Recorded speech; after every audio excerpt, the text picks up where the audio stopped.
तब उसने कहा, हे यीशु, जब तू अपने राज्य में आए तो मेरी सुधि लेना। उसने उससे कहा, मैं तुझसे सच कहता हूं कि आज ही तो मेरे साथ स्वर्गलोक में होगा। तो हम यहाँ पे 3 लोगों को देखते हैं, 2 चोर है और एक हमारा परमेश्वर पिता। तो आज मैं आपको पूछना चाहती हूँ कि आप दोनों में से कौन से चोर हो?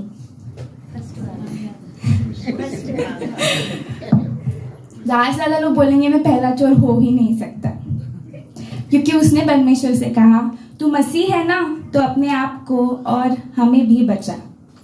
वहां पे बहुत से लोग थे जो परमेश्वर की निंदा कर रहे थे, उनके विरुद्ध में बोल रहे थे, और उसमें से एक आवाज इस चोर की भी थी। हर एक आवाज को सुनकर वो वैसे ही बोल रहा था। अब मैं आपको बोलना चाहती हूँ कि आप सोचिए, ऐसे कितने बार हुआ कि आपने परमेश्वर से कहा, परमेश्वर अगर मुमकिन है ना तो इस बीमारी को ठीक कर दीजिए, या फिर ये कहा होगा कि परमेश्वर ये काम है ना, ये काम कर दीजिए, फिर मैं ना आपको इतने पैसे दूंगा, या आपने बोला होगा परमेश्वर ये काम कर दीजिए, फिर ना मैं चर्च में जाके सेवा करूंगा, या फिर एक गलत काम करना छोड़ दूंगा। इस प्रकार हम परमेश्वर की टेस्ट लेने की कोशिश करते। ये चोर भी वही करने की कोशिश कर रहा था, परमेश्वर को टेस्ट करने की कोशिश कर रहा था।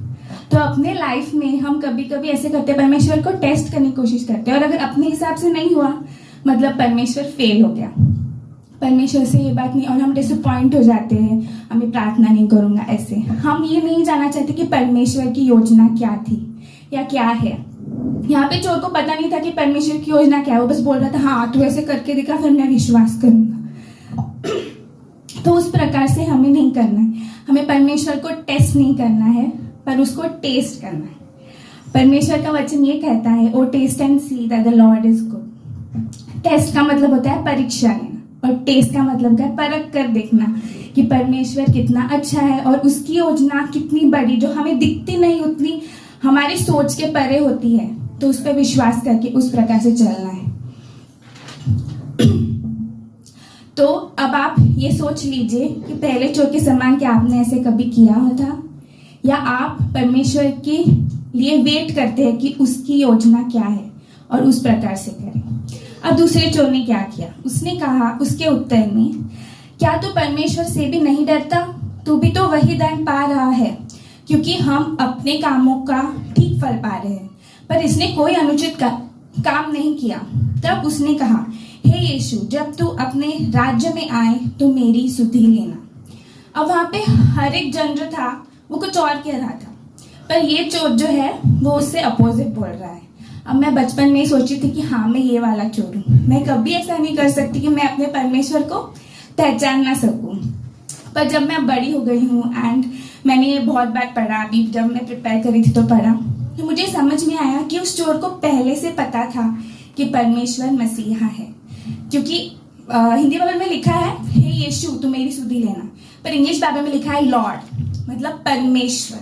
उसे ऑलरेडी पता था कि वो मसीहा है, तो उसने क्यों वेट किया एंड तक, अपने लाइफ के एंड तक क्यों उसने वेट किया कि एंड में मैं जाके पश्चाताप करूं। हाँ ये बहुत अच्छी बात है, हम ऐसे सोचते कितना अच्छा हुआ एंड में उसने पश्चाताप किया और वो स्वर्ग चला गया, कितना अच्छा हुआ है ना, क्योंकि परमेश्वर ने कहा उससे कि आज ही तू मेरे साथ स्वर्ग लोक में होगा।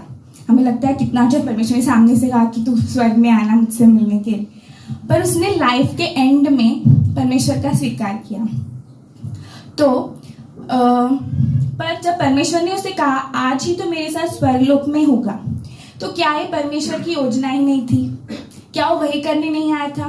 परमेश्वर ने बस अपने उस योजना का वहां पे एक डेमोन्स्ट्रेशन दिया कि हाँ ये मैं करने आया था, मैं लोगों को बचाने आया था, मैं लोगों को स्वर्ग का निवासी बनाने आया था। उन्होंने डेमोन्स्ट्रेशन किया। अब उस चोर ने एंड में जब उसने रिपेंट किया तो वो चोर की तरह ही मर गया। अभी भी हम उसे चोर की तरह ही जानते हैं, मैं आज भी अभी भी उसको चोर ही कह रही हूँ। चोर ने कहा, चोर ने वो किया। अगर उसने पहले पश्चाताप किया होता तो शायद वो परमेश्वर के साथ चलता, शायद उसका नाम भी बाइबल में आ जाता, पर हम आज भी उसे चोर की तरह जानते हैं, या उस तरह की जानते हैं कि हाँ उसने ग्रेस को देखा, पर कब देखा? जब अनुग्रह को देखा, कब? जब उसकी लाइफ एंड हो रही थी। तो मैं ये सोचती हूँ कि इस चोर की तरह नहीं बनना है, क्योंकि लाइफ के एंड में परमेश्वर से ऐसे माफी मांग के स्वर्ग में जाके क्या फायदा। मतलब ऑफ कोर्स स्वर्ग में जा रहे हैं, पर कौन सी जगह मिलेगी? हाँ, क्या जगह मिलेगी। तो क्या आप ऐसे जी रहे हो कि हाँ चलेगा, अभी मैं क्या करता हूँ पूरी लाइफ ना ऐसे सब जी रहे वैसे जीऊंगा, अभी तो बस मजा करना है, फिर जब मैं बूढ़ा हो जाऊंगा, मरने आऊंगा, तब मैं बस बोलूंगा हाँ परमेश्वर मुझे माफ करते, वैसे भी परमेश्वर बहुत अच्छा है, मुझे स्वर्ग मिलेगा, बस स्वर्ग मिल गया बहुत है। क्या हम ऐसे जी रहे हैं? क्या हम दूसरे चोर की तरह जी रहे हैं? तो हमें ये देखना है कि हमें दोनों चोर नहीं बनना है। हमें उस दूसरे चोर की तरह अपनी लाइफ उस तरह नहीं जीनी है कि हाँ मैंने चोरी की, या फिर जो हम कर रहे हैं वो रिपीटेडली कर रहे हैं, आज भी हो, कल भी हो, परसों भी हो, वैसे ही सेम तरीके से जी रहे हैं, और फिर सोच रहे हैं कि एंड में मैं माफी मांग के सोच, क्या पता कि आपको वो मौका ना मिले जो उस चोर को मिला। क्या पता आज जाते समय कुछ हो जाए और आपको वो मौका ना मिले। तो हमें उन दोनों चोरों की तरह नहीं बनना है, पर उस व्यक्ति के जगह जैसे बनना है जो उन दोनों के बीच में टंगा हुआ, जो सेंटर में था। He should be the centre of your life. अभी गॉड ने उससे कहा कि तू आज मेरे साथ स्वर्ग लोक में होगा। अभी ये सेम प्रॉमिस परमेश्वर ने यहाँ पे बैठे हर एक व्यक्ति से किया है, हर एक व्यक्ति से किया है।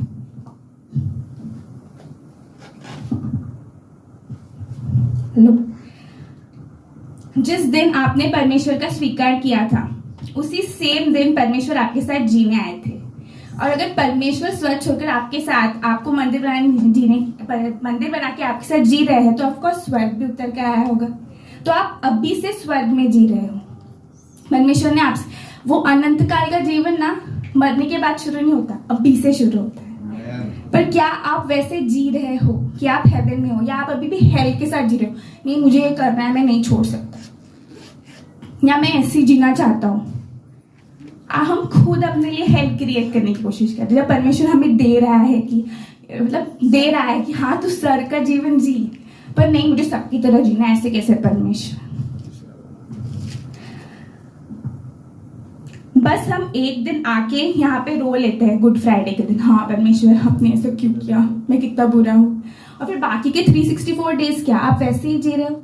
अगर हम सच में उस बलिदान की कीमत करना चाहते हैं तो वो करना है जो परमेश्वर करने आए थे। क्या करने आए थे? हमें हमारे पिता से फिर से जोड़ने आए थे, वो रिश्ता फिर से बनाने आए थे। क्या आप उस रिश्ते को कीमत दे रहे हैं?